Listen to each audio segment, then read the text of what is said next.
Hello and welcome to 100% Real with Ruby. Today I have here with me Dean Guedo. I think I said that right. You got it Yes. right. It was good. Yes. Well, yeah, there's a story that it doesn't actually matter. It's Guido, and it's actually Guedo, but I didn't know that till like recently. So, like, it's whatever. They're all right. Well, there we go. Someone who doesn't even know how to pronounce their own last name. So, today it's actually really freaking awesome to speak with Dean because I actually started following him forever ago when it came to movement and the way we actually train in the gym, because a lot of the time it's just moving weight from point A to point B without taking into account how we move that way and how breathing comes into it and how form comes into it and how it's not just about moving weight, but moving weight in a way that gets the stimulus we need with the right muscles in the load, and how that's all important for getting the results we want out of the training. So I guess because this is going to mainly be a podcast about why we want to eat more to do more. The caveat is muscle is actually really freaking important in this. And there are too many people doing the whole, let's just move more, exercise more to burn a lot of calories. They just focus on the calorie burn. They focus on how little can we eat, how many calories can we burn. And even if they just focus on doing more, they're scared to increase their calories there. But I guess I want to introduce the podcast with why it is so important to have a focus on building muscle, where muscle fits into it and allows you to actually eat more carbs, use the carbs better, use your food better, and how it actually leads to more fat loss because you have more muscle, and why the scales are a pretty poor indicator of showing long-term health and body composition improvements. Yeah, that one's easy. It's like more muscle is better. There you go. End of podcast. Yeah, I guess like, and we'll probably get into this too. Like, I'll like my fucking Instagram name's like Walk More King, and I realized later, or no, it's King Walk. I don't know. It's one of the two. Anyways, so I get dubbed the walking guy, and then like I talk about walking versus eating less, but like I'm a meathead at heart, and like I'm 100% an advocate for muscle. And so like one of the first things I'll say like with my clients a lot of times is like, muscle is probably the best long-term investment you could do. It's just that when people do it, they just think, hey, if I just start working out, like I can eat more calories. And that's usually what it gets reduced down to, which is like no, like it takes a long time to build. And that's why it's important, because it's like, it's hard work. And so I don't know where you want to start with it, but I mean, like in terms of eating more, I think that's the conundrum that we get into, is that when people are approaching it from a diet centric approach, or they think about calories and all this stuff, a lot of people actually look at it as a calorie burn, which is like not where I even want to attack it with people, because like that fucking thing doesn't, how do you quantify that? And that's usually where like I don't even like to play that game. So I don't know which direction you want to go with that, but we can go on either one of those. How muscle is actually so important, and the actual first part that you said. Yeah, well, if you want to like look at the logistics of what it is in terms of like long term, it's like, yeah, like in terms of metabolism and being a bigger body, you're gonna it actually does increase your ability to burn more calories. I think the time frame in which people think it is the problem, and so that's one of those things where, again, if you don't have that. And again, if we're talking strictly from a diet perspective, right? If you go in a calorie deficit and you have no muscle stimulus, and so everyone thinks, hey, if I eat protein, I'm just gonna like preserve muscle and or build muscle. It's like, no, you need a workout stimulus, and that workout stimulus needs to be probably focused on some sort of building muscle. You're essentially dieting to when you go to maintain calories, eating less than you were eating before, and then that's where everyone gets fucked. Is that they essentially lose muscle in a cut, and or they can't maintain muscle in a cut because they don't actually work out, and then they have to eat less to do the same thing. So in and around that argument, they end up screwing themselves. And so from a purely like long-term weight loss perspective in our current environment, which now I'm jumping all over the place, is that there's food everywhere. Like I would say most likely more people are going to fail more than often if they just go after less food. And muscle is one of those things when you do it in the long term, right? And I hate to equate muscle to calories, but in a year or two, if you put on a substantial amount of muscle, like you could eat like, and I'm just throwing numbers out, but an extra 100 calories in your top end, which again, that could be the difference maker in terms of someone who can sustain weight loss. And so just on a base level, like long-term and equaling calories, that's one of probably the most important things.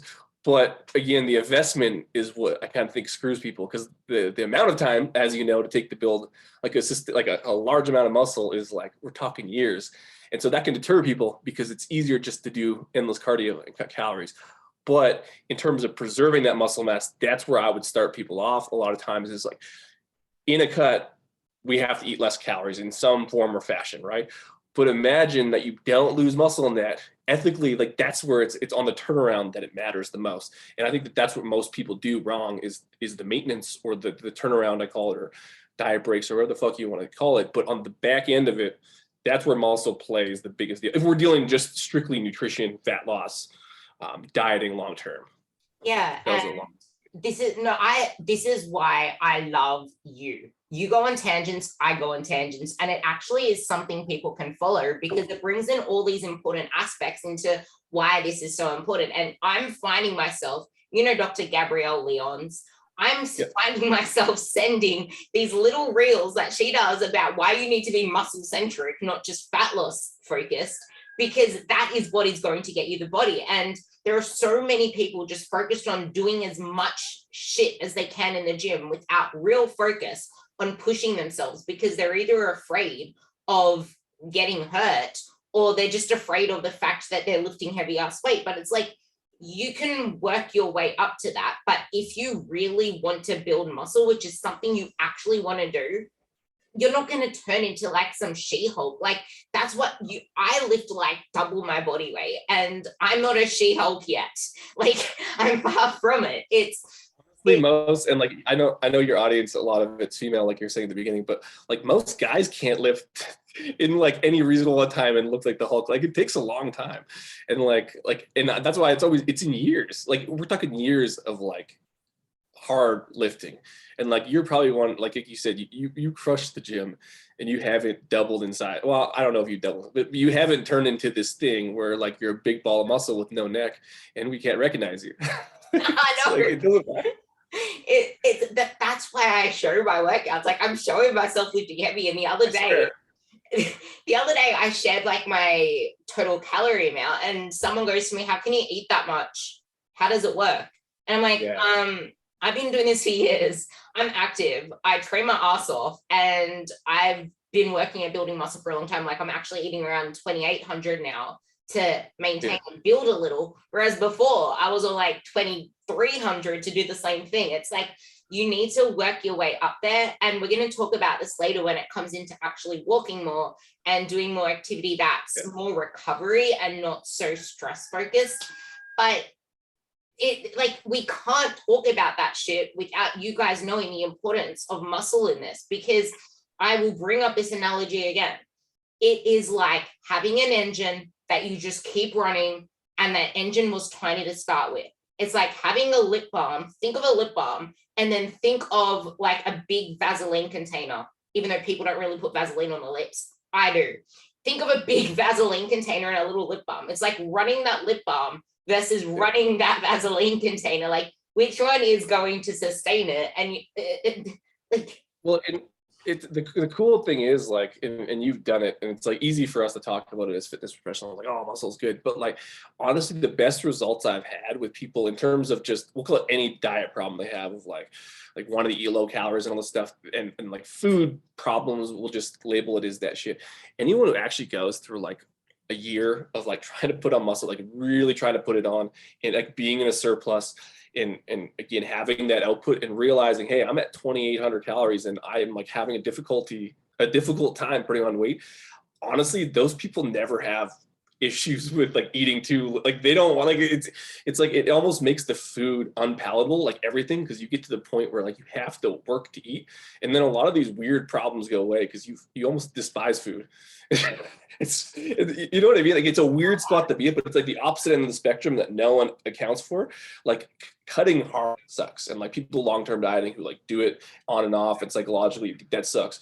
At the same time, like there's a lot of those factors on long-term surpluses and bulks if you do it right.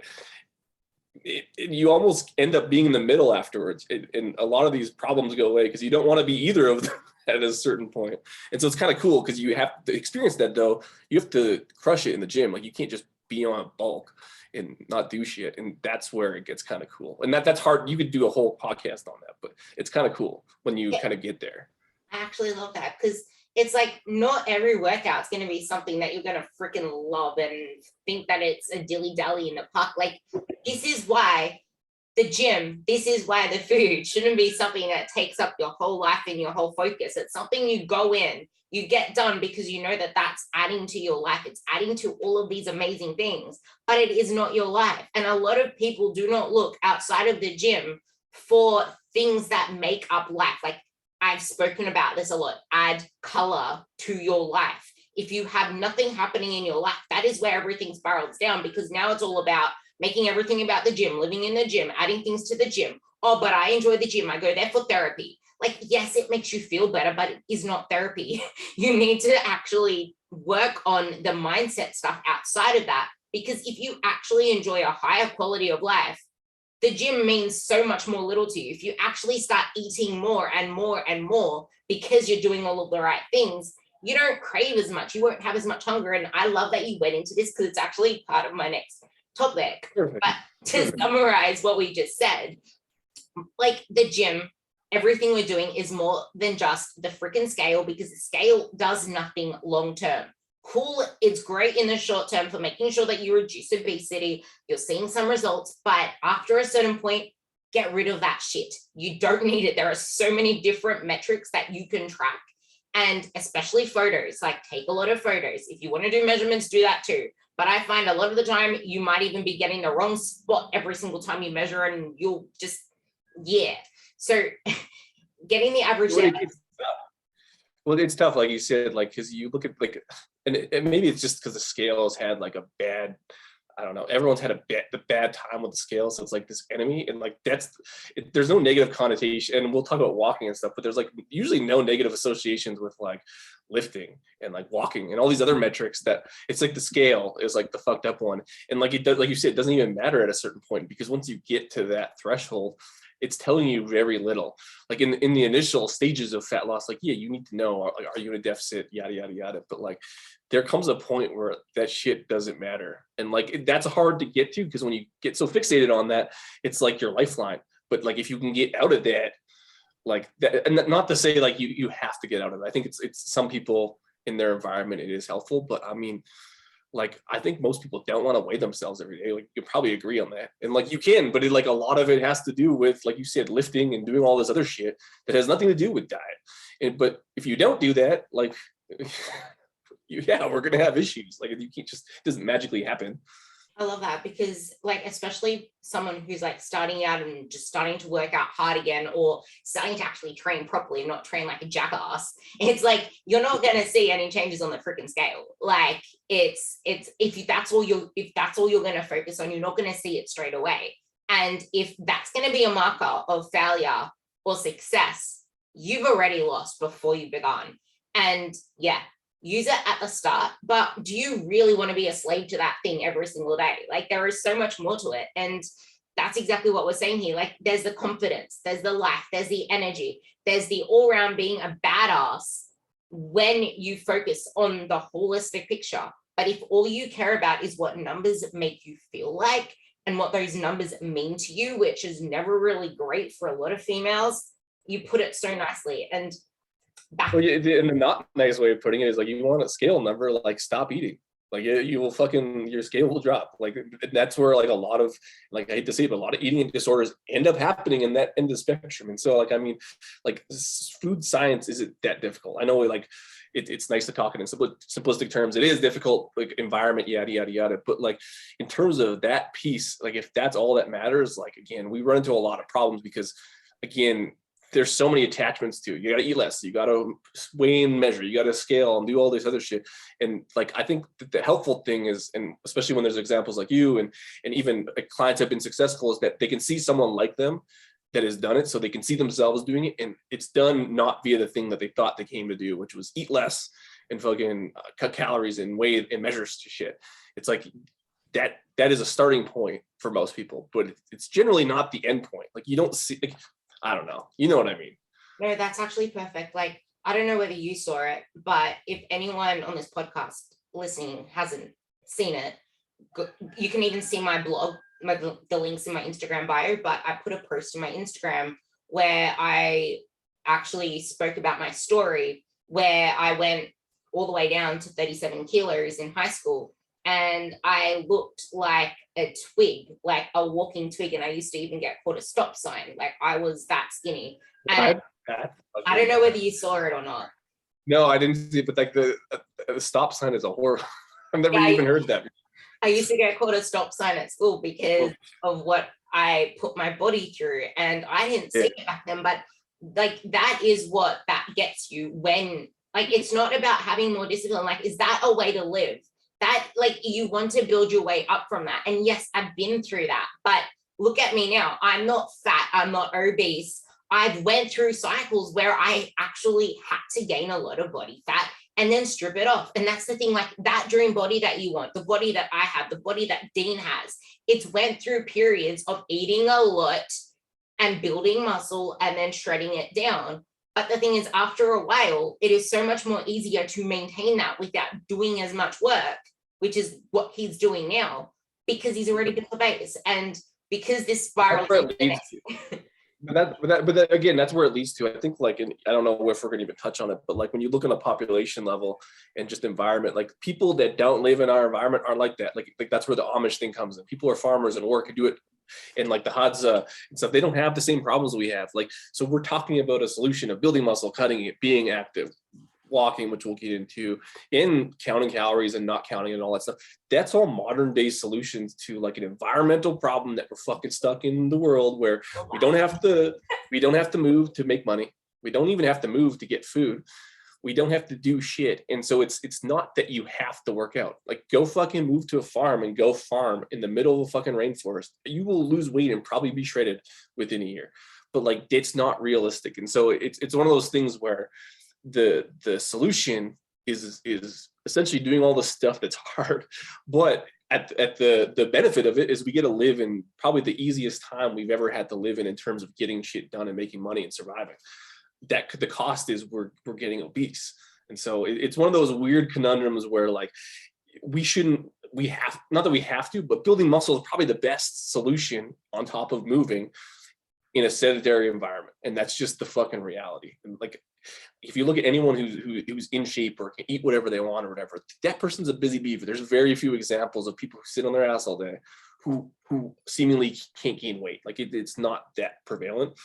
Again, it's a modern day solution to like a problem that we have. And that's where it's like, it's hard to kind of get that across, because again, these are new problems. Like fucking the last, like 70 years? Like that's not that long in terms of like of human history. And that's where it's kind of, it gets bigger than that. But everything that you said is kind of one of the better solutions to it, other than going to start a farm. I actually love that. Like it's an environmental problem. I don't know whether it was on that podcast with Ben and Omar, but they were talking about how there were actually, no, I don't think it was. Okay, so there are areas in Australia. There's like two different areas in Australia. One is like around Bondi, where it's like an active beach. Everyone's really fit and stuff. If you look around, because the businesses there that were like Macca's, KFC, all the fast food joints, they were going broke because no one was shopping there because it's an active environment. So what did they do? They shoved all of those fast food restaurants into the West because the west of New South Wales is where everyone just goes there, gets fat, eats all this shit. It is not an active population. People want quick and easy. And you are a product of your environment. And yeah, okay, it's hard at first. But the thing is, people think that they have to give up all of these things for life, which is what we're going to talk about later, where you can create a buffer to eat all of these things. Like if you're not able to fit in some chocolate, to fit in some ice cream, to fit in something you love into 2,500 calories, into 2,800 calories, that is a mindset problem. That is not a food problem. You don't go to food to fit a mindset problem. But that's the thing, like you can fit that shit in. It is not about good and bad food. It is about what you do majority of the time, making sure that you fit your bases. Now into the next question, because all of this fits into this. Step 1 for fat loss, be mentally and physically in the right place for it. Step 2, actually do the shit the right way so you don't gain it back. Some people can go aggressive if step 1 is taken care of, but here's a reality. Low calorie diets aren't really things that people can stick to. Definitely not long enough anyway. And this is where, like we were speaking about, the worst relationships with food, with your body, with your image, with the scale, the hunger, the cravings, less life quality, social life quality, poor sleep, poor hunger, more sacrifices. Like I can go on. Like, is that a way you want to live? Or do you want to actually live in abundance? And living a higher quality life, it is important to realize that actually exercising and doing more demands, the demanded supply chain, this is what I think you freaking be able to just ramble on about.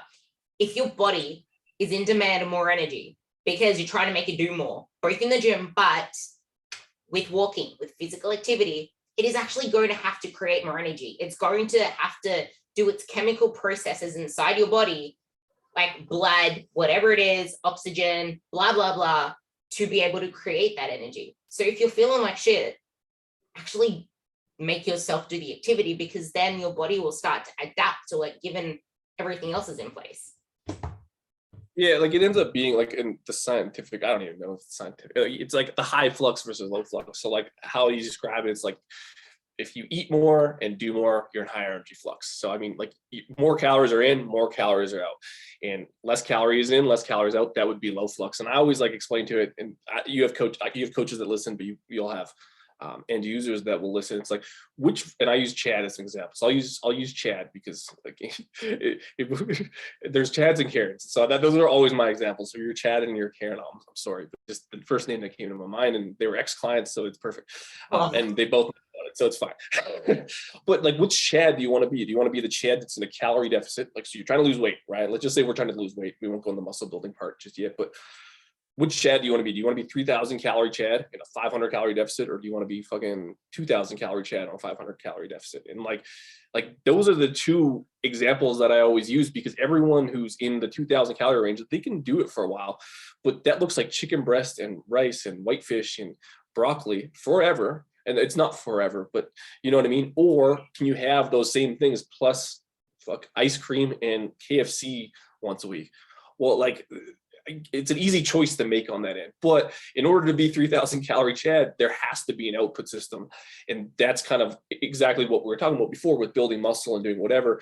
I choose to push walking, and I've taken flack for, you can, like, they could run and they could do all that other stuff. Yeah, you can fucking do whatever you want, but output has to come up at some point. And kind of like we were talking before the podcast, there's a certain amount of things like you work out really hard. So like, do you have to walk as much? No, as someone who doesn't work out as hard. But if you only work out twice a week, not that hard, probably the easiest way to get it is the walking. But the basis is if you can get output up, input's going to come up with that, and you can still be in a deficit, but now you're starting from a place that, and I'm throwing random numbers out, but if you're going to diet, you're starting at a place 500 calories higher than where you would have if you were on the low calorie diet. Well, 500 calories goes a long way, especially if you're ready for change. It's not going to be perfect. Like, it's still going to be hard work, like, but it's a pick your poison scenario. Do you want a little bit more food? Well, that comes with, that could be eating out or ice cream or whatever, and still be able to diet. The cost of that is you got to work harder. And dub that whatever you want. Like, we'll go into the walking thing, but you have to work harder in some aspect, right? And that's hard logistically, right? you work and you're on your ass 8 hours a day, you basically have 4 hours to get 2 hours of activity. Like that's hard on some people with kids and all that stuff. So, but to pick your poison scenario, if you can't get that and you're not willing to do that, then you have to lower calories, which again comes with its own set of problems. And we named them: bad sleep, bad recovery, you're hungry all the time, it's psychologically hard. Can you do it? Absolutely. I 100% know I could do it. I just don't fucking want to. And most people don't want to, even though they think they do. They will change their mind after 4 weeks. And so my argument is that the harder poison to take would be the more physical activity one than the less eating. And that's kind of where it gets reduced to walk more versus eat less if you go on my Instagram. But really walk more is a metaphor. It's not a metaphor. It's actually a legit thing, but it's more representative of more output versus less input. And I think 100%, like, and I will fight this. This is the hill I'm dying on right now. I'm open to change, but I'm really not secretly, is that I think that person will win out if they get more output. Again, harder. You know that person will. Like, it's like your last post on your Instagram was, it's not that you're not losing weight on less calories, it's that you're not tracking your calories properly. Like, that's the thing. A lot of people blow their diets on the weekend, on Friday nights. They blow it when they go on date night. They can't say no to something that a loved one cooked them. You have more buffer space. You're able to fit more of this shit in if you move more. Yeah, and nor should you. Like, I mean, this is what, and so again, maybe we can talk from experience, right? And like, someone will be like, no, I could say no to all that stuff. And like, you know what? I believe that there's people that can do that, 100%. I just think that their life looks like shit. I think so. This is a whole nother rant. But again, I don't want people to have to do that. If you're starting from a coaching perspective and like, you gotta stop drinking, you gotta stop eating out, you know, when you go to mom's place for Christmas, like, you gotta fucking bring a scale and your own food. Like, honestly, that doesn't seem like something that'll be successful. I don't care who you are. Like, no one's really doing that. Like you said, can they do it? Absolutely. Is everyone counting correctly? That's the other, we didn't even talk about that, but like, are people even measuring and weighing things properly when they have zero education in food and any of that stuff? Probably not. And so that's another logistical problem that comes with that, is like, there's a huge education process to even understanding what's in food, little on what's in a restaurant meal. And so again, and I just assume that those things are going to happen, right? Because I've dealt with enough people and I've lived in the same world, is that you're probably going to overeat or not calculate properly, probably within like 500 to 600 calories. So like, that's where, if I was just to pick one for the rest of my life, I'm going to probably pick more activity. Right or wrong, that's kind of where I'm going with it, because of all those reasons. Now, could you, as a bodybuilder, like, you could probably, you cut and counted calories and it ended poorly, but you could 100% do it. Like, I know I could weigh and measure everything and I'm good at it, but like, fuck that. Yeah, like, even me right now, like, because I am getting a lot more of my activity in, and like, I train freaking hard, and this is another thing I'll bring up soon as well, but I track my food. But if I want to swap something out here and there, or if I have a little bit of an extra little thing in something, I don't bother tracking that shit, because I have buffer space. Like, I make, like, your calories that you are on, especially in maintenance, which is why you should live most of your life at maintenance and not in a fat loss phase. But when you are at maintenance or building, you have a massive calorie buffer. And I do that pretty occasionally, where I have something a little bit extra, or I swap something here and there that is similar calories, sometimes a little bit more, sometimes a little bit less, but it hasn't impacted my body whatsoever. And you get buffer space. They've researched that. I don't know if you looked at it, but like on the overfeeding studies, and this is kind of what I use in part of my presentation, is that like so like, everyone thinks more food means they're going to get fat. Like, in that, honestly, that is true without a lot of things. So I mean, you can definitely get fat overeating. So like, that's true. But on the overfeeding, it's not as simple as that. So what they did was, essentially, I think it was 8 weeks, but they fed people 1,000 calories every day over their, we'll call it maintenance. So they were in a surplus of 1,000 calories, and this was lab controlled, and they had doubly labeled water, which is just the gold standard. Anyway, point is, they fed them 1,000 calories. So imagine they went to fucking KFC every day. And that's not the case. They give them 1,000 calories, but not everyone gained weight in the beginning. Like, and you'll see, if you look at the plot graph, there's people who actually lost weight by eating more. And that's that buffer system you're talking about. And so there's obviously outliers, but again, they didn't start gaining weight till I think like week 3 and 4, their metabolism started slowing down, but initially it went up, right? So more food, again, physiologically, there's more energy going out. They didn't track NEAT, they didn't track anything, but a lot of times if people eat more, they end up doing more anyways unconsciously. Now, if you actually track it and measure it, you can just fucking go lift more or go walk more. But what I've found observationally is that those outliers in that study look a lot like my people who have output systems already in the system. So like they're already busy beavers. They walk a lot, they're tracking that, and or they lift a lot, or both.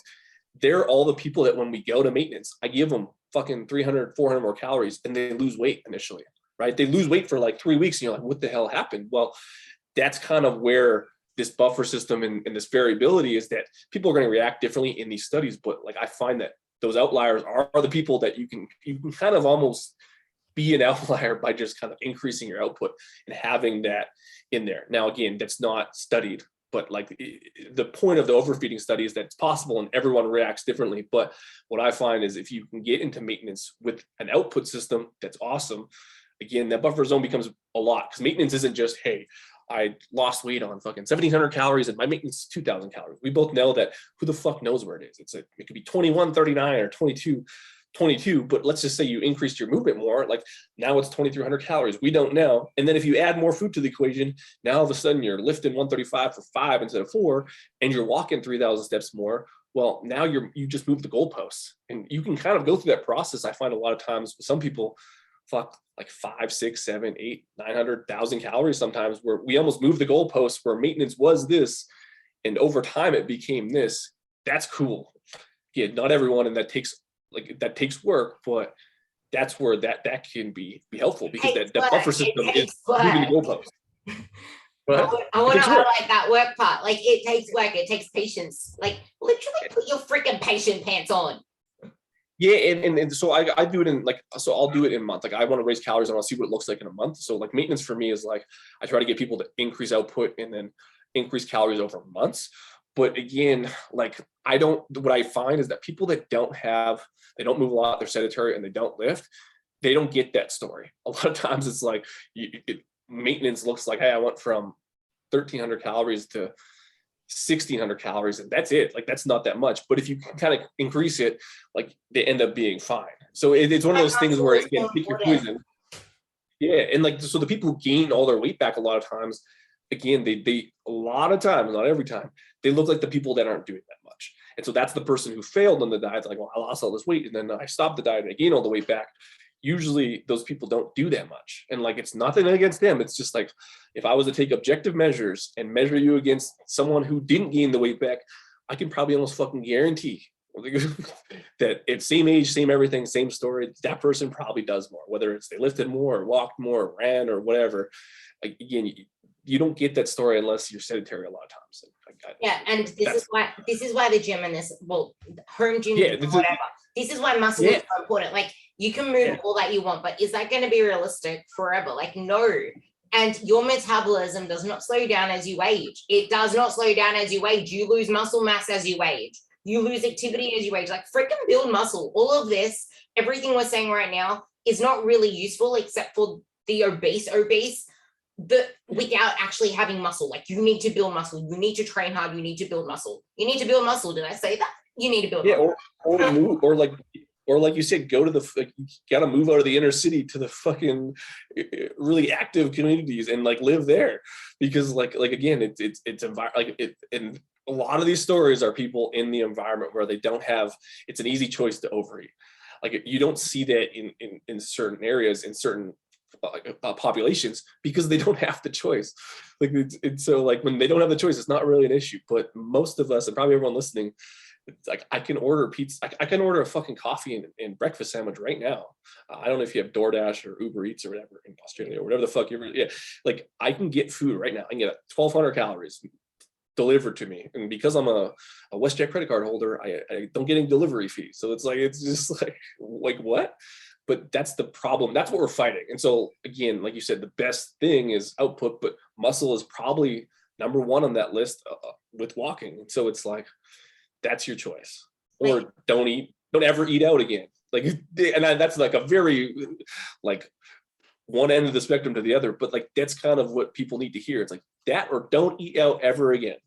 Yeah, it's like, I put this post up, I'm probably gonna end up reposting it when this goes up, but a lot of women are more scared of eating 2,000 calories than they are of all of the negative things we just said while eating 1200 calories. It's just like, you're willing to do a freaking water fast. Like, are you out of your mind? Like, what's going to happen after that shit? You're going to eat the whole pantry and then just gain fat back while you lost muscle. Like, come on. That is ridiculous. And this is where, like, that whole, you have like 3,500 calories equals 1 pound of fat. Like, no, your body has mechanisms to actually upregulate your activity. So most of the time, it doesn't just work that way, which is exactly what Dean was talking about, which is why I wanted to highlight when someone speaks in absolutes, like, oh, you need a 500 calorie deficit, oh, you need a 350 calorie deficit or 300 calorie deficit for this. It's like, no, it does not work that way. You are individual. Your body will respond individually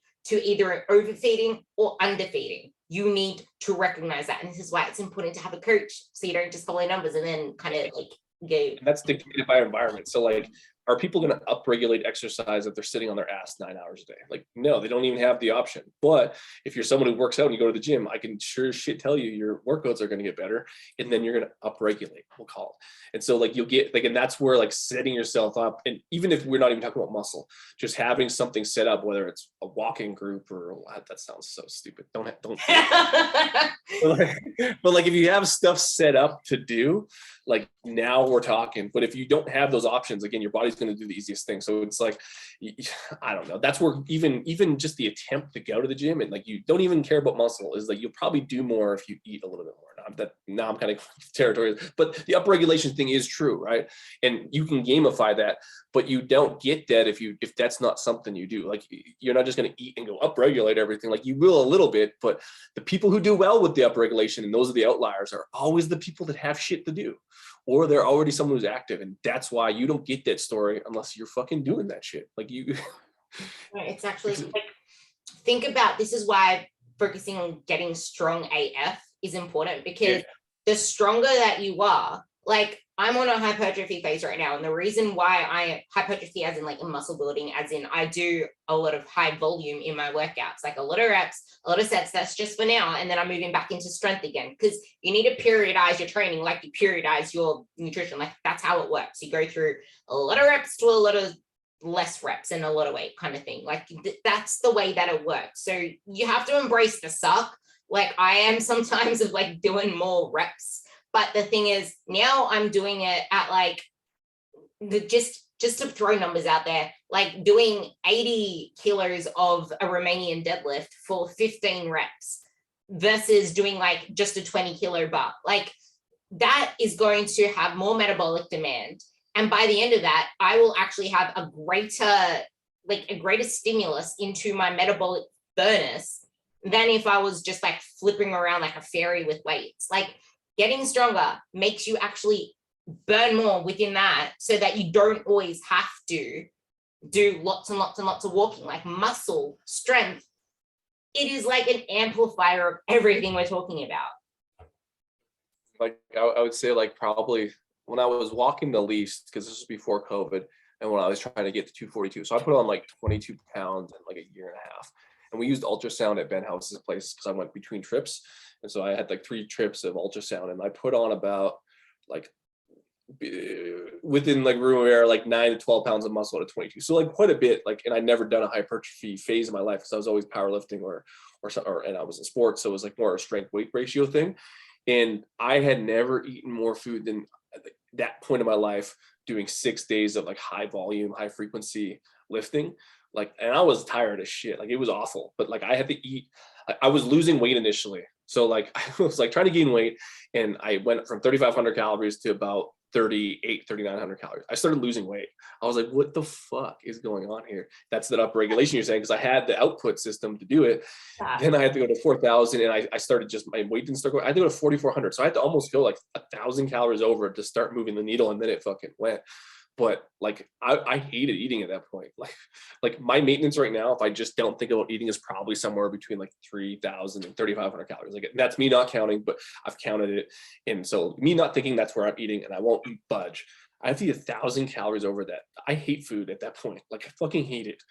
And so like, but that's where you could be. So if I liked ice cream and pizza and shit, like I would literally just eating that shit all day, because I couldn't figure out how to get enough food in out of clean eating when you're at that high of a level. Not everyone's going to be there, but a version of that for someone is like, I don't have any problems eating out. I was like, well, I kind of have to eat out because if I don't, I can't get the food in. And so my problem was I needed to be in our environment to get the food, because if I didn't, I went to Ben's place in Costa Rica, I lost weight because we're eating fucking like bananas and rice and clean beef and all these like fresh veggies and fruit. Like I couldn't even eat enough. Yeah, that's the thing. Before I started this volume phase, I was maintaining on 26, and then I bumped it up to 28, and I'm still maintaining. Like my body hasn't really changed. If anything, I feel like I haven't really gained a thing. So I'm probably going to be bumping my food up to 3,000 very soon. And for a very small female, that is a lot. But that is not true. Like my walking hasn't changed. My walking has always been around 15,000 to 18,000 on most days. But that's only because I work and walk. Like we're going to talk about practical steps afterwards, but honestly, if you say that you can't get your steps in, get a friggin' $200, $300 walking treadmill and actually start doing shit at your desk, because it is going to change your life. It's going to change your health. It's going to allow you to eat more carbs. It's going to allow you to bring your blood pressure down, your blood sugars down, control diabetes. It's going to do so much for you, which I'm actually going to get Dean to talk about some more health benefits after that little rant. You nailed it. You got all of them. There is so much more to it, like mental capacity. Like it does so much for you just getting in that extra activity, and it makes you live longer. But that always stayed the same. Yet I was able to eat 300 extra calories, about to be 500 extra calories. Like that shit is from training hard with heavy ass weight. Like it wouldn't be the same if I didn't have the strength, because I wouldn't be lifting as much weight for the same amount of volume that I'm doing. And this is why muscle is so important, because I haven't turned into a Hulk. So I guess this is why the abundance model is so important, and why high flux is so important. But like, it's not just about eating more food. We never once spoke about protein, and protein is like the key thing here. The key thing here. I try not to start with food. So like, again, I deal with weight loss clients, generally general pops. And you can apply this model to power lifters and strength athletes and stuff too. But a lot of times their problem is like getting enough food in. So like, again, first world problems. So it's like a different set of problems. But with most people, I'm just trying to get them to pick up whatever they can and almost not even go after food first, and just explain it to them that like, I try to get on their side first by saying, I don't want to be the guy that cuts calories, because most of them come from a background of, they think they're coming to cut calories.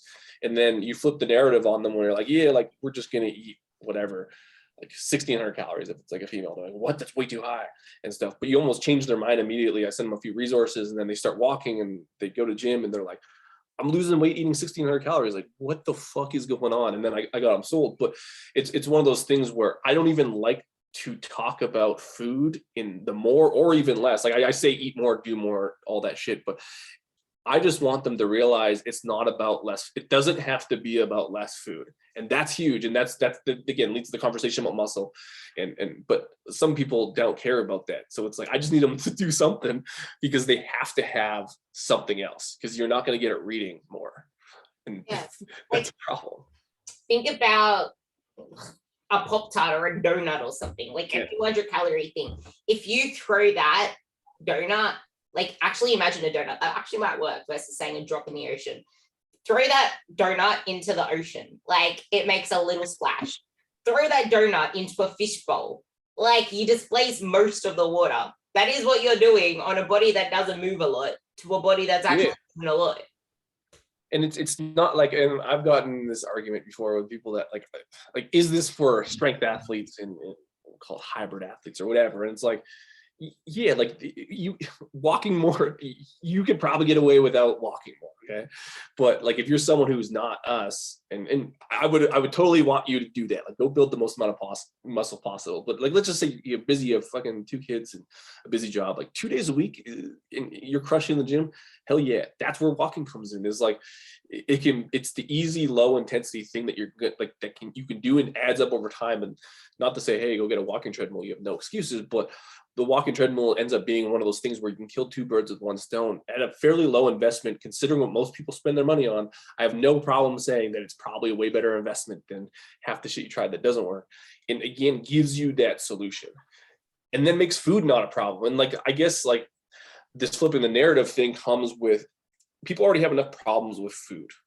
Like they already have their relationship problems with food. The second you start like not giving a shit about that, like things change real fast. And obviously food matters. Like I'm not the guy that says food doesn't matter, calorie, like they fucking matter. But that donut's not a problem anymore, which is kind of what you were saying, is that, and that donut could be the single reason why they fail at their diet, because the simple fact they can't have that donut fucking wrecks them psychologically. It's like, now you're in restriction. You've just put yourself in this box that's not necessarily even true if you do these things. And I think that once people realize that, and they realize that they can't have the donut, they don't even want the donut anymore. It's, you know what I mean? Like, it's like, they like, I don't care about the donut. Just the fact you said I couldn't have it, fucking, now I'm going like schizo, psycho. Right. And like, I love that so much. No, bring that back to when I was comp prepping. Like, if for those of you who haven't listened to any other podcast, when I was actually doing my figure comps, all I could think about was freaking Cinnabons and bloody like Lamingtons and all of these gorgeous things. But it's like, as soon as I actually finished the comp and reversed, not really reversed, jumped straight up to maintenance, but it's just terminology.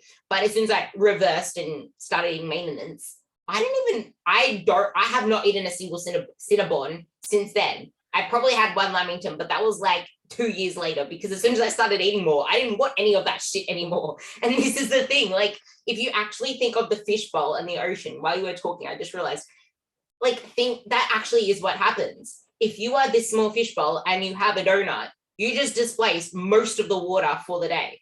You're going to suffer hunger and cravings if you still have to keep yourself in a deficit. But if you have all this water to play with and you throw a donut into it, you still have plenty to actually fit into that, because that donut is still going to lead to you being hungry afterwards. You're still going to crave afterwards. You're going to crave more food after that, because of the way that sweet foods have their cascade effect in the brain. And also the fact that now you're wanting more sweet. Like it's that thing. Like you just traded off a high protein, high satiating meal for a tiny little donut. that's where, like, if, and this is where the muscle building thing, but again, I don't always have the luxury of keeping people long enough, or even people wanting to do that for like all the reasons where you're saying at the beginning, people are scared of getting big and all this shit. But if I can get someone through, like, and I was saying this before, like a muscle building phase where they have to go through a surplus, kind of like the situation I was in, where like I have to eat fucking takeout to be in a surplus. All the problems that they have with craving and all this stuff, they'll never want to eat that again. That's not completely true. But when they go through that, it's like this thing switches in their brain. It's like, oh, I get it now. But you can't get it unless you get there. And like, that's the cool part, is if you can get someone to actually like co-sign on being in a surplus and building muscle and having to eat probably more food consistently than they ever have. Not just, hey, I ate a lot one day at a wedding and it was glorious. It's like when you have to consistently eat 500 calories more than we'll call maintenance, like that's a lot of food when you're 4 weeks deep into it. And I can guarantee you, like, you won't want Cinnabons. You'll need Cinnabons to get like your calories in, but you have to be like, it's not going to be an issue anymore. There's not going to be this Cinnabon on your mind all the time. And like, that's kind of cool. And again, if you can experience that, it's super helpful. Again, not everyone's going to get to that point, but like, that's where coaches can be helpful. But doing and being part of this lifestyle part of it, that's where I find, like, even just for general population, if they can just go through like a surplus building phase or like a muscle building phase and get into the gym and like the gym enough to do that, that experience alone changes people quite a bit, in my experience. It honestly does. And going back onto that type of food, it's like I'm almost up to 3,000 calories right now. My dinner is 1,100 calories, like 1,100 calories. If I asked you, what do you think my dinner is? And it's my favorite meal and I've eaten it for freaking months. It's just that now I'm having like double it. What would you think it is? Like, it's not pizza. It's not freaking like chipotle or whatever the hell. It's tuna. It's tuna bake. It's tuna. It's rice. It's veggies. It's cheese. It's my favorite meal ever. And it's just this. It's a normal meal. Like, you stop wanting to crave all of these big things. You stop trying to fit all this shit in, because you know how good you feel eating these good foods, and you actually fall in love with them because your taste buds change. Like, I actually would rather eat that than eat pizza. Like, I love that meal. But the thing is, it's 1,100 calories. Like, if I wanted to swap that meal for a meal out, if I was to have a meal out, I can actually enjoy myself. I have 1,100 calories to play with. Well, that's the part like where we'll just use muscle, and even without the output, just muscle as that. Like 2 years down the road, you're that person. Like the ability to have that logistical problem is nice. Where if you're not that, you don't really get that choice. If you eat out and go for pizza, there's 3/4 of your calories if you're the same size that you are. Like I deal with a lot of under 5'4" females. Okay, I'm like 5'2", 5'1.5". Yeah. So in like I'm 6 foot and like I've built muscle my whole life, but I basically that asshole who can eat whatever he wants. Okay. Restaurants make the same meal for us, except for the difference is like I in reality I can eat 2 to 3 of those meals a day. You get one and your calories are toast for the day. And like that's just the simple fact of life, and that's the reality. And so the one factor, especially, and I'm not gonna say especially for females, but again, I deal with a lot of females just in the nutrition space, is that offers them some choices, which again, the world and the environment's kind of like, it's not in their favor, unfortunately. Like they don't make 5'1" portion sizes in the restaurants. Like here's the short female version of the menu. Like they don't have that, unfortunately. And so like that kind of fucks you. So you need to fight back with muscle. They don't make the 5'1" version of fast food restaurant menu. Yeah. I love that so much. That's great. You don't get that, like but like, you know what I mean? Like those things people don't think about when they're dieting, right? It's just a meal out. Well, you know what, a meal out for a 6'3" guy who has 100 pounds to lose, like it's very little in the process. Like, and that's where it's like, unfortunately, smaller females get screwed. Like, and it's just the reality of it. But as you can see, as a representative, like you're eating damn near as many calories as I am right now. So like, it's pretty cool. Like it's 100% possible. And like, it's not like you did anything like people can't do. Like you showed up, you did the work, and it took years, but like, it's not impossible. Like you may be a superhuman a little bit, but like, I think that story is 100% anyone could get that if they really did want it. Like I've been doing this for like 6 years, and that's the thing a lot of people don't realize. Like I didn't even realize it was 6 years until I did the calculations not that long ago. Like it feels like I'm just doing this shit now. Like it's not something I think about. Whereas when people start out, it's like they don't realize the amount of time it comes into it. There's 2 things you need: patient pants and trust shoes. You need to trust the process. You need to walk in like steps of faith that you're doing the right thing. If you have a coach, you are doing the right thing. If you don't, you're probably doing the wrong thing, but you could be doing the right thing. So, you know, just like get some guidance, but patient pants, because this shit takes time. Like Dean is doing jujitsu, which is a massive caloric output, but he doesn't have the energy capacity. We're going to talk about how stress fits into this to like sum it all up, but he doesn't have that extra stress buffer either, because he now has a child to look after. And there's also the fact that, okay, you might be able to run, but that isn't active recovery. That isn't doing anything for your recovery. That could actually be taking away, especially as a female. We're highly stressed. What's the lowest cost thing that you can do? Walk. What's the lowest cost stress activity that you can do? What's actually something that can relieve that stress? Walk. Listen to a podcast while you're walking. Listen to music while you're walking. Probably listen to a podcast while you're walking, because you can get education in the meantime. But like, you need to realize that whatever you do, you need to balance it up with stress. And that's kind of how I want you to like sum up the podcast in, I guess, where stress fits into this, and how you need to be able to balance the fact that, okay, you need to actually have enough stimulus on your muscle, because that's the most important thing.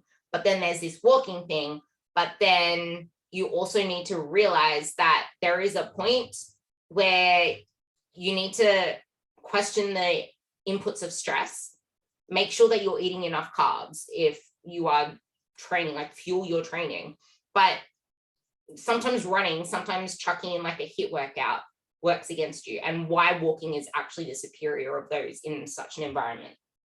Yeah, the good way to sum it up would be like there's a negative to this. So like if you went like, you're like, oh yeah, I'm inspired, I listen to this thing, I'm going to be the best walker in the world, I'm going to be in the gym 6 days a week, like fuck this, I'm changing my life.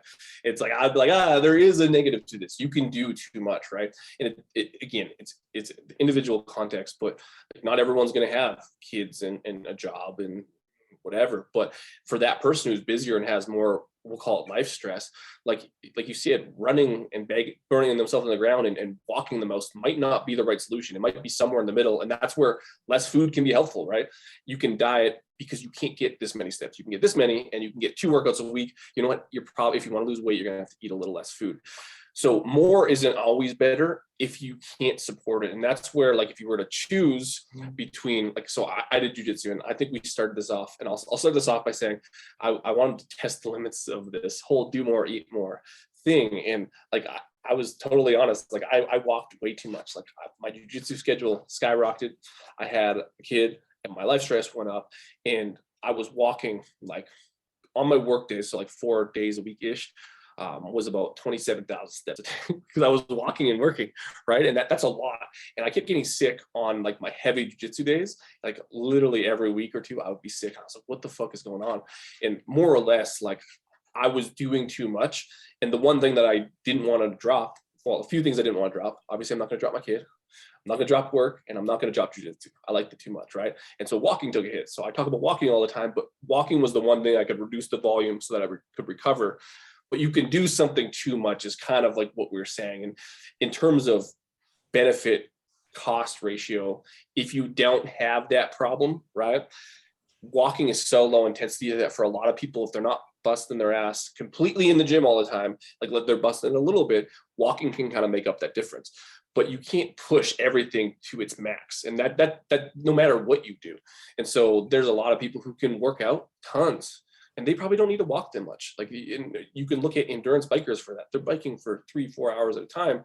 Runners, you know what? They probably don't need to walk that much. They're probably good. But if you're not that person and you're going 2 days a week as opposed to 6, you know what? Walking is going to help. And that's where, again, coaches are helpful, because most people, especially when they're real gung-ho about it, they're the people that always go too crazy. So I'm that person. And what I see a lot of times, the people that are really excited are really type A's.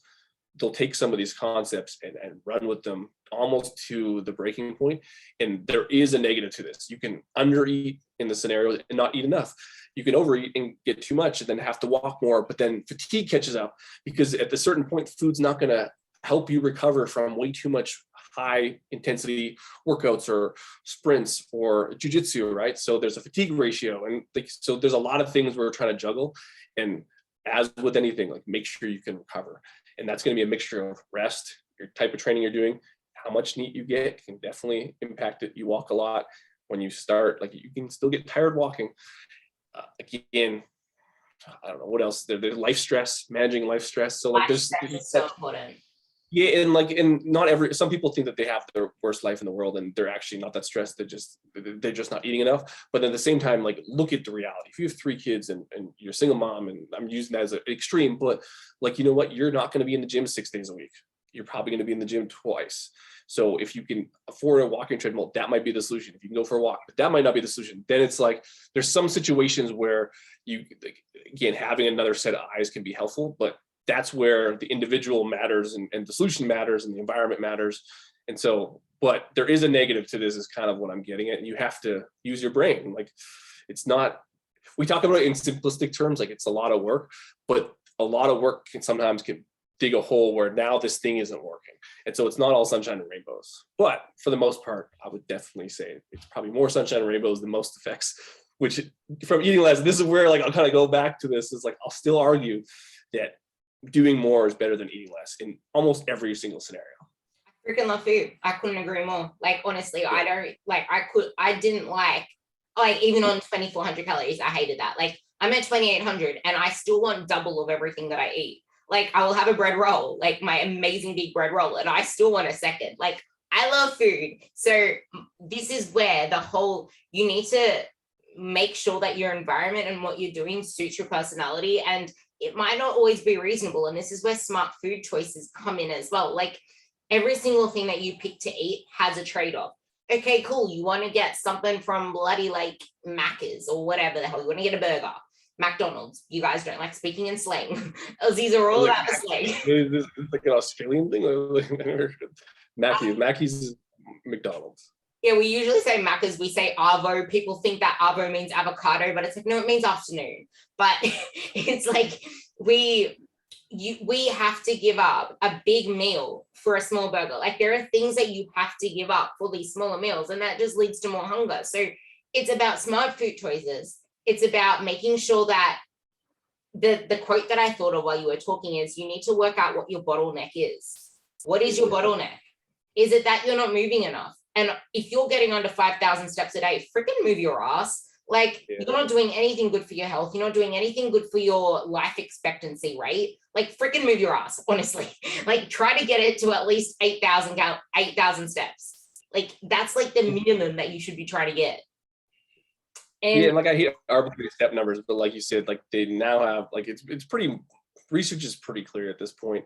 We're talking about fat loss and eating more food and gaining muscle, but like if you walk, like I think like the threshold was like after, like CDC has people walking in North America like 4,500 steps is kind of on average, which is like shit. And all the health benefits and like all cause mortality, so basically I can live longer and don't get disease, is like 6,000 plus, but every 1,000 steps just keeps fucking climbing. Like I think all the way up to like 12,000 steps. So basically get over 8,000, and not only will you get all the benefits we're talking about, but you'll probably live longer too. So if that matters to you, like that's where, that's backed by research. So fucking also it helps you live longer. Hey, it's the wife and it's the husband. You will live longer, but if you have muscle, you will live a longer, but better, but stronger life without having all the issues that come with it, because you're stronger too. Like husband, wife, walk more, live longer, train and build muscle, live more, and live better.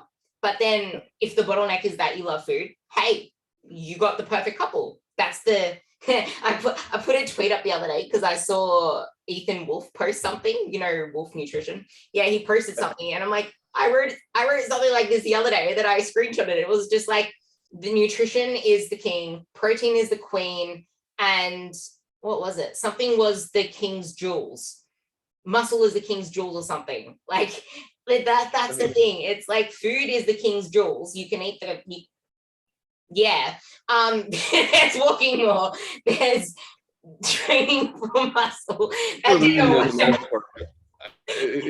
I get what you're saying though. Yeah, that did not work out right, but it paints a really good picture. And it's married to find your bottleneck. And well, especially if you're bottle, like let's just say you're like, because I've seen this before, it's like, oh, I'm a foodie, or I like food and stuff. It's like, that's fine. Like, then here's your options. Like, this is where science is helpful, and like you can know the complicated nature of it, but you can also be simple. It's like, if you're refusing to not eat less, here's your fucking options. You have to walk more, you have to lift, or you have to do both. Or what I use lift, but exercise.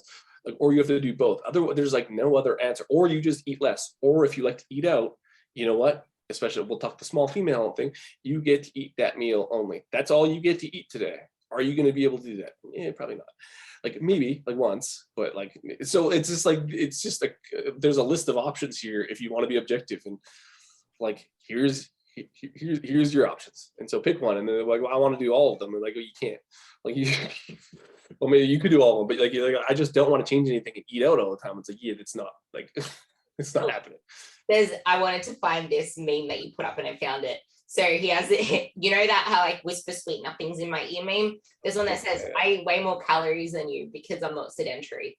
And yeah, it's just the truth. It like it sucks. It doesn't even suck. It's like, and you know it because you walk a lot, but a lot of times like, and here's like a thing, if you have someone that's like, that doesn't, like, that's stupid and stuff, I don't have time. It's like, a lot of times I equate like walking to memories outside of the treadmill work thing. Like most of the time when people are active, like I see it a lot on vacations, like, well, I got like 20,000 steps on vacation. Like a lot of times walking is memory. It's not just you sitting there walking by yourself, usually with someone or with your kid or with people doing stuff. It's like, so a lot of the times, like, it's just you being more out there. And like, you don't get that if you're sitting on a chair. Like all the situations where we're sitting, what are they? When we're sitting on our office chair, we're sitting on our couch, or we're sitting in bed. And so like those aren't very social activities a lot of times. And so like, we're playing video games or whatever, right? And so it is an environment problem, but like there's a lot of good things coming with walking, whether it's socially or like you said, physiologically, or how you feel and all this shit. So it's like there's an endless amount of benefits. So it's good for you. Again, you could say that, you could list off literally everything. The only negative is if you walk too much, do jujitsu, you get sick. Well, if you don't do that, like, not many people fall in that category. And so like it's an easy, I think it's an easy sell. I actually doubt now why, like it's even disputed at this point, but whatever. That's actually the best way to sum it up. It's figure out what your bottleneck is and realize that there are those three toggles. There's building your muscle, there's moving more, there's food. And the biggest thing of all, though, to add to that is recovery, because if you're not recovering enough, then there's no point, because you're not going to be able to actually build muscle effectively. You're not going to burn carbs effectively. You're not going to burn fat effectively, because your body is in a stressed out state. When your body is stressed out, it ain't going to be doing jack shit, because it's in. That's the bottleneck. And like, but you know what? That's probably the best problem to have. And when I look at it from a coach, or even from my perspective, it's like, then you just tweak something. It's like, your problem is you do too much. It's like, you know, when you get asked like, what's your like, you go for a job interview, they're like, what's something that you could work on? You know, I work way too hard. And they're like, but like, so you turn a negative into a positive. You can actually turn that one into positive, because you just have to reduce something at that point and find out now what can you pull back from. I would rather that person than the person who doesn't want to do anything any day of the week. If I was to pick those two, I'd pick the person who's like a little crazy, and we'll just dial down the crazy a little bit. That's actually funny, because I just had that conversation right before you jumped on with one of my girls. She's just like, can you give me a workout to do from home? I'm like, how about you just chill today? Like, do your yang activity. Like, sometimes the hard work is actually chilling the fuck out. Like, yeah, it's like doing less, and like, that's a good problem to have. Now, it's gonna be hard to convince someone of that, but like, there is a breaking point, and you probably reached it too. So it's just like, once you go there, you probably won't want to go there again. So it's all right. But some people are masochists, so there's that problem. I love that. This podcast has been so full of jewels. I think you should listen to it twice and take some notes, because I think it will benefit a lot of you, because I know everyone on here loves food. Everyone on here wants the lowest cost thing that they can do to improve not only their life, live longer, but actually be able to eat more food, enjoy more social events, be able to eat a donut in the ocean, not have to buy a whole new freaking fish bowl because you broke the side of the glass, and just have a higher quality life, like energy, like happier, all this stuff that comes with an abundance model. Ditch the freaking restrictive mindset and embrace a life of actually living more. It's not doing more, it's living more. It's your mindset that makes it feel like, oh, I have to do more. No, it's not doing more, it's living more. Flip your mindset, change your life, walk more. Walk.more.king with an at before it is Dean's hashtag. I double checked it. I have it open now so I get it correct. King's like, so that's why I was like, I don't remember what I said. I really liked the Be More Amish one, but then I was just like, yeah, but I don't want to look like them. So I kind of. And so my wife taught me it's cultural appropriation. And so she's like, hey, like that could be bad. I'm like, is it? And then I was like, yeah, it definitely is. So I'm like, cancel culture. Yeah, I'm just gonna. No one's gonna get mad at Walkmore King. So now I want to change it to King Walkmore, because it sounds actually like a last name. So I might change it. Yeah, but we'll see. I'm gonna put it down below anyway, but when it comes out, I'm not changing it anytime soon. Yeah. All right, good. I'm like, when this comes out, I'll be tagging Dean anyway. But go check out his memes, because they're pretty damn like get in your face, get off your ass and walk more. But listen to this podcast, because like even twice over, because it actually has context to everything that he's saying, because not every message is for you. I need to put that caveat here again. Not every message is for you. Make sure you figure out what your bottleneck is, walk more, make sure that you actually build muscle first, be in a place for fat loss first if that's your focus, but stop focusing on fat loss 24/7, 365. Do you have any lasting words? No, walk more. Yeah. Walk more is better than eating less. Yeah, walk more is better than eat less. I like that caption. And thank you for listening. Don't forget to rate this, because Spotify has it now. Let me know what you gathered from this podcast, because I love actually getting your little tidbits from everything that I put out, and knowing that it impacted you in some way, and that you don't really have to bust your ass to the wall on 1,200 calories a day, and you actually get to live a fuller life, thriving, not surviving. Thank you for listening. Thank you, Dean.